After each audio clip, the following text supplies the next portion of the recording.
मित्रों, आज की इस वीडियो लेक्चर में हम class 10 English a letter to God के हिंदी एक्सप्रेशंस के बारे में बहुत ही बेसिक से सीखेंगे।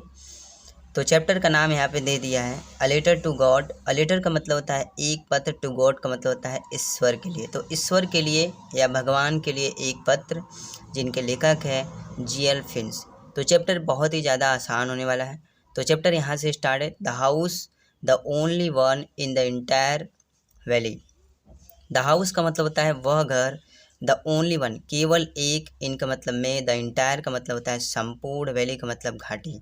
तो संपूर्ण घाटी में केवल वह घर, संपूर्ण घाटी में केवल वह घर, set on the crest of a low hill. Set का मतलब स्थित था, ऑन का मतलब पर, द क्रिस्ट का मतलब चोटी, ऑफ का मतलब के, अ का मतलब एक, लो का मतलब नीचे, हिल का मतलब पहाड़ी, एक नीचे पहाड़ी के चोटी पर स्थित था।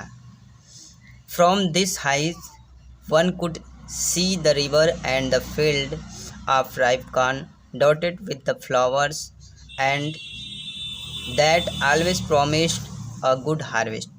फ्रॉम दिस हाइट, इसकी ऊंचाई से, फ्रॉम का मतलब से, दिस हाई का मतलब होता है इसकी ऊंचाई। तो इसकी ऊंचाई से वन कोई भी कुर्सी देख सकता था, द रिवर नदियों को, एंड द फील्ड खेतों को, of ripe corn, ripe corn का मतलब होता है मकई के फसलों को, डॉटेड विद द फ्लावर, जिन पर, डॉटेड का मतलब लगे हुए थे, विद द फ्लावर जिन पर फूल लगे हुए थे, दैट जो कि, ऑलवेज हमेशा, प्रॉमिस्ड का मतलब वादा करते थे, अ गुड हार्वेस्ट एक अच्छी फसल देने का। इसकी ऊंचाई से कोई भी, ठीक है, नदियों को और मकई के फसलों को देख सकता था, जिन पर फूल लगे हुए थे, और ये हमेशा एक अच्छी फसल देने का वादा करते थे। The only thing the earth needed was a downpour और at least a shower. The only thing केवल एक चीज़, द अर्थ पृथ्वी को, नीडेड आवश्यकता थी, वाज का मतलब थी, अ डाउन पावर एक मूसलाधार बारिश की, और एटलीस्ट अ शॉवर एक बौछार की, एक मूसलाधार बारिश और एक बौछार की आवश्यकता थी। अर्थ का मतलब होता है उसके खेतों से तात्पर्य, यहाँ पे उसके खेतों को एक मूसलाधार बारिश और एटलीस्ट एक छोटे से बरसात की आवश्यकता थी, और एक बौछार की आवश्यकता थी।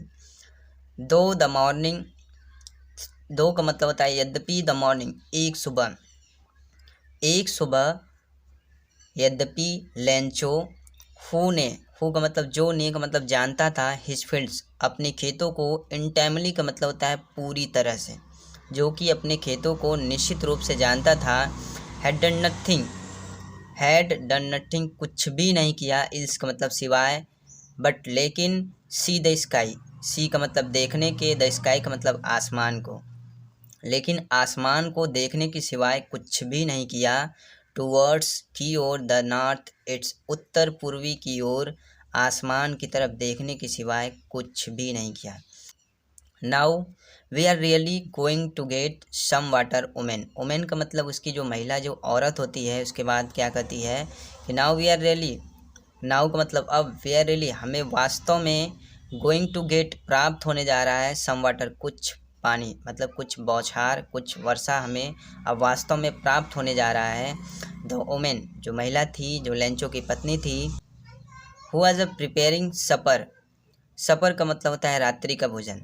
तो हु वाज प्रिपेयरिंग, वह बना रही थी, हु का मतलब जो कि, वाज का मतलब थी, प्रिपेयरिंग का मतलब बना रही थी, सपर का मतलब रात्रि का भोजन, जो कि रात्रि का भोजन बना रही थी, रिप्लाइड का मतलब उत्तर दिया, यस का मतलब हाँ, गॉड विलिंग ईश्वर चाहें, यदि ईश्वर की इच्छा हो।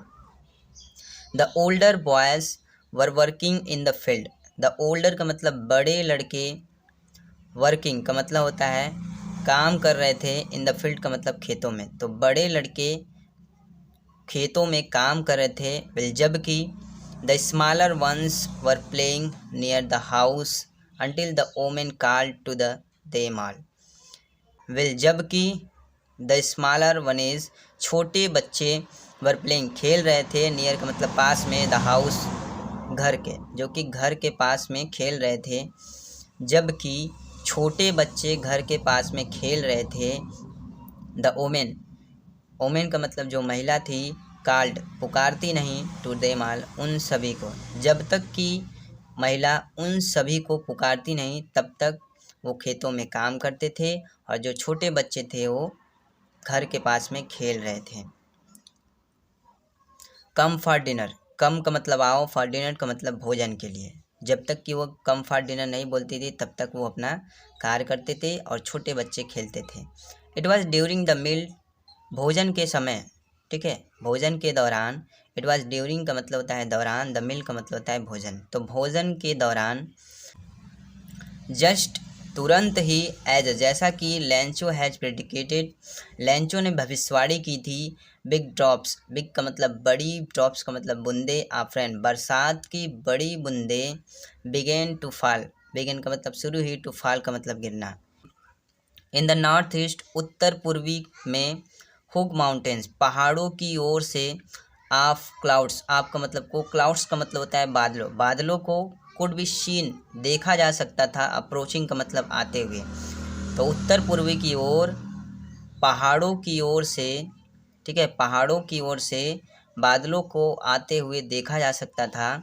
द एयर, द एयर का मतलब जो हवा, वाश का मतलब थी, फ्रेश का मतलब ताज़ी, हवा ताज़ी थी, एंड स्वीट मीठी थी, हवा ताजगी और महक से भरी हुई थी। The man went out for no other reason, the man आदमी, वेंट गया, आउट का मतलब बाहर, आदमी बाहर गया, जो लेंचो था वो बाहर गया, नो अदर रीज़न बिना किसी कारण के, then to have the pleasure, then to have the pleasure का मतलब खुशी दर्शाने के लिए, अब फीलिंग, अपने फीलिंग की खुशी को दर्शाने के लिए। The rain on his body, the rain का मतलब बूंदों को, ऑन हिज बॉडी अपने शरीर पर, and when he return he explained, और जब वह वापस आया तो बहुत ही ज़्यादा खुश होता है। तो लेंचो क्या करता है, बिना किसी कारण के बाहर जाता है और उस बूंदों को अपने बॉडी पर, जब उसके बॉडी पर जब ये बूंदें गिरती हैं तो जब वो वापस आता है तो वो इसे बहुत ही खुशी से इसे महसूस करता है। These are not raindrops falling from the sky, they are new coins. These are not raindrops, ये बरसात की बूंदें नहीं थी, falling गिर रही थी, from the sky आसमान से, आसमान से जो गिर रही थी ये बरसात की बूंदें नहीं थी। दे आर न्यू कॉइन्स, ये नए सिक्के थे। द बिग ड्रॉप्स बड़ी बूंदें, आर 10 सेंट 10 के सिक्के थे, पीसेस का मतलब होता है सिक्के, एंड द लिटिल वॉनेज आर, और छोटी बूंदें, आर 5 के सिक्के थे।